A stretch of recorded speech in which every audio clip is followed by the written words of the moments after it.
She had beautiful blue eyes. She was very smart, very artistic, incredibly artistic, was very inquisitive. She seemed to root for the underdog and always tried to help people who maybe were less fortunate.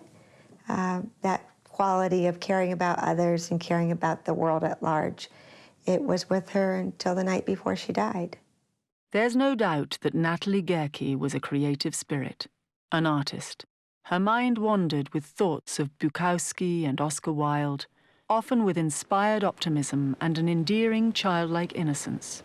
But there was also confusion, and yes, darkness. Visits to a netherworld Natalie couldn't understand.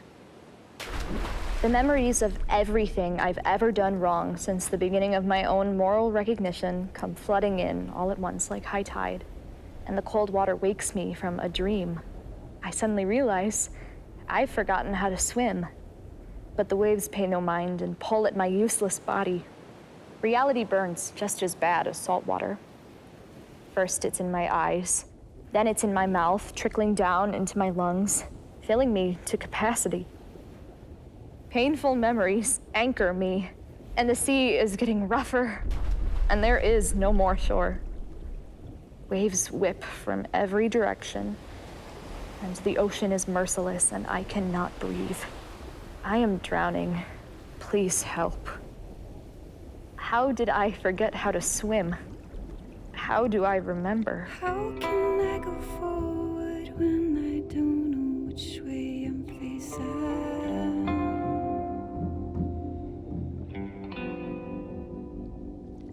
How can I go forward when I don't know which way to turn?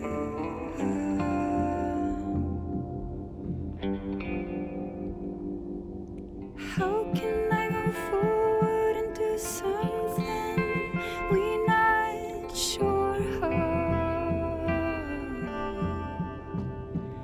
Oh no.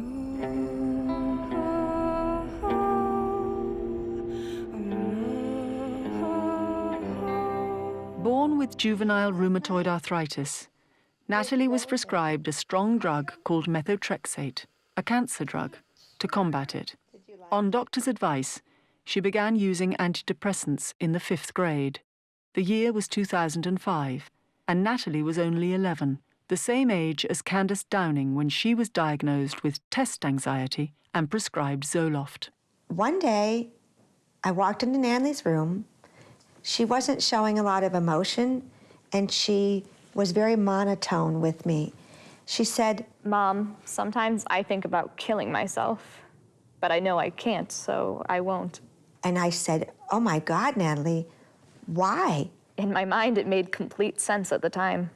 Kristina rushed Natalie to the hospital. When she was admitted, no one there mentioned that the side effects likely stemmed from the Prozac she was given.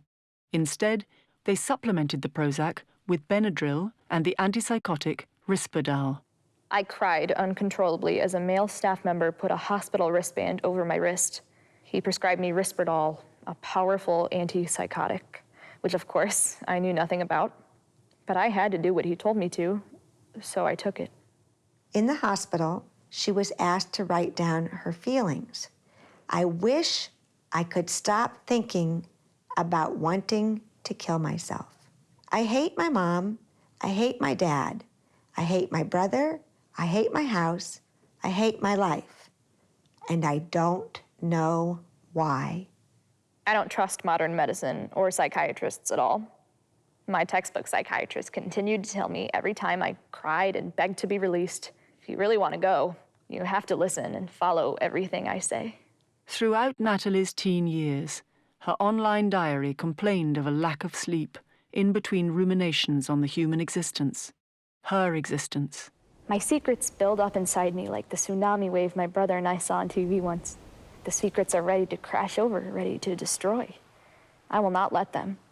When you give a person a drug and you don't tell them of any of the side effects, they're going to attribute them to themselves and their underlying condition. Every day I'm still breathing is a small miracle. She attributed all of her side effects to herself. I wish I could figure out how I feel about who I really am. In 2012, Natalie was switched to Zoloft, and by November, her doctor increased the dose from 100 milligrams to 150 milligrams, unbeknownst to the Gehrkis. Picturing myself in the future is an impossible concept for my mind to comprehend. It's like trying to explain colors to someone born blind. I just can't do it.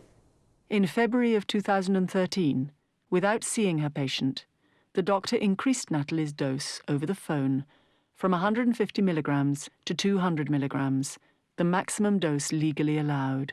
4 days later, on the afternoon of February the 6th, Natalie was struggling. I keep coughing up blood. I'm not hungry. It's time for me to take my meds. And the world was closing in. In my daughter's last months, weeks, days, hours, she had a chemical imbalance in her brain, and it was prescribed for her. I was different before, and now I have changed. Chemically, maybe. Neurologically, who knows? She did not have a chemical imbalance before she took the prescription, but she certainly had a chemical imbalance when she died. The silence grows around me in petals, warm and burgundy, wrapping a thorny fence. Do I cry, scream out, beg? How can I go forward and do something we're not sure how? This is a poisoning. It is not a traditional suicide, and we ought not call it such, because by using that very word, we create a false reality. I'm very sorry.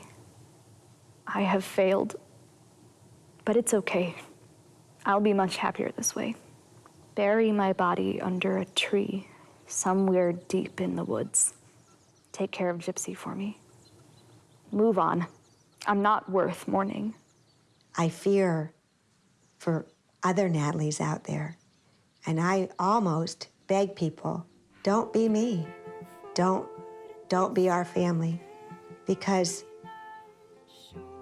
our daughter is gone, and she wanted a life. She deserved to live, and she's not here anymore.